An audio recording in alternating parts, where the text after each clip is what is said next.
Baik, assalamualaikum warahmatullahi wabarakatuh. Adik-adik, di sini saya akan menjelaskan hubungan kurva produksi dengan biaya ya.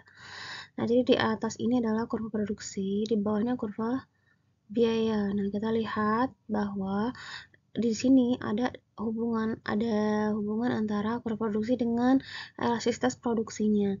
Di mana ketika kita ada di daerah rasional itu EP-nya lebih kecil dari 1 tapi lebih besar dari 0. Di mana itu adalah di daerah yang kedua di sini.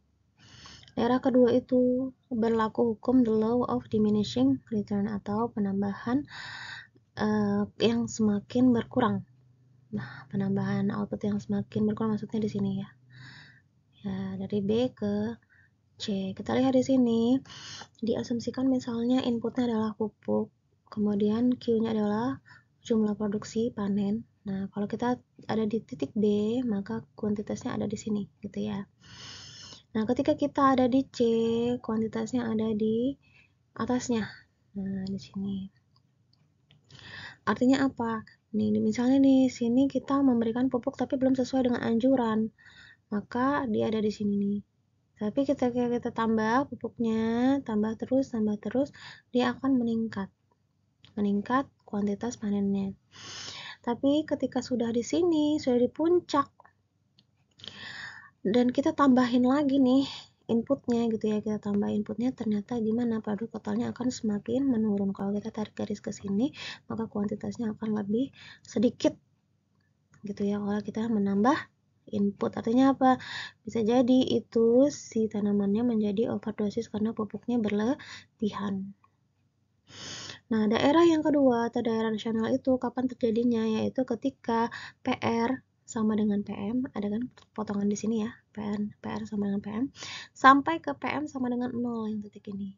Itu adalah daerah rasional. Jadi, nah, ketika kita hubungkan dia kurva produksi ini dengan kurva biaya, maka puncak dari PR di sini kalau kita tarik garis ke bawah itu menjadi lembah dari si MC. Dan yang bagian yang PR sama dengan PM, yang di sini yang EP sama dengan 1, ini adalah lembah dari si AVC. Perpotongan antara MC dan AVC karena ada titik di sini. Gitu ya. Oke, baik. Nah, sekarang hubungan antara kurva biaya di sini adalah kurva T, total ya, yang bawah adalah kurva A, average. Kaitannya sama biaya. Nah, kita lihat di sini yang bagian yang TC-nya aja ya hubungannya nih. TC sama dengan AC dikali Q kan? Ya, TC sama dengan AC dikali Q. Lalu kalau kita turunkan supaya menjadi MC, kan diturunkan jadi MC nih. MC itu adalah turunan TC per turunan Q. Artinya apa? Sama dengan AC plus Q-nya kan diturunkan nih terhadap AC per Q ya.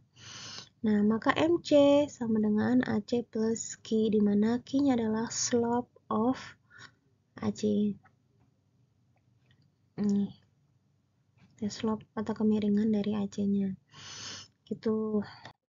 Lalu kalau yang ini adalah hubungan antara kurva penerimaan dan biaya ya. TR kan total revenue, total penerimaan, di sini biaya. Kemudian yang di sini keuntungan. Yang di sini adalah keuntungan maksimum. Nah, kita lihat yang di tengah dulu ya. Yang di tengah ini kalau kita lihat di sini ada lembah, ada bukit. Kalau kita ada di lembah, berarti kan RP-nya negatif nih, berarti dia rugi. Kalau dia ada di bukit, berarti dia profit. Nah, kalau dia di puncak bukit, maka dia maksimal profit. Bagaimana kalau dia perpotongan di sini? Di sini adalah RP sama dengan Q atau keuntungan sama dengan kuantitas. Artinya di sini adalah titik impasse atau break even point namanya gitu. Nah, kita lihat di sini yang maksimum aja ya. Di sini ada titik puncak nih. Kalau kita tarik ke atas, berarti dia total revenue-nya paling tinggi. Ya iyalah ya, yang penerimaannya paling tinggi nanti dia akan menjadi keuntungan yang paling maksimum. Lalu kalau kita gambarkan bagaimana segimana gitu ya, keuntungan yang didapat gitu seberapa. Nah, itu bisa kita lihat ke bawah di sini. Nah, kita tarik garis ke bawah, kita ketemu potongan antara ABC. Ini kurang bagus ya. Ini grafiknya harusnya dia ada di sini sini AVC-nya, jadi dia potong di sini. Lalu kalau kita tarik garis ke sini, kita ketemu dengan perpotongan antara MC dan AC.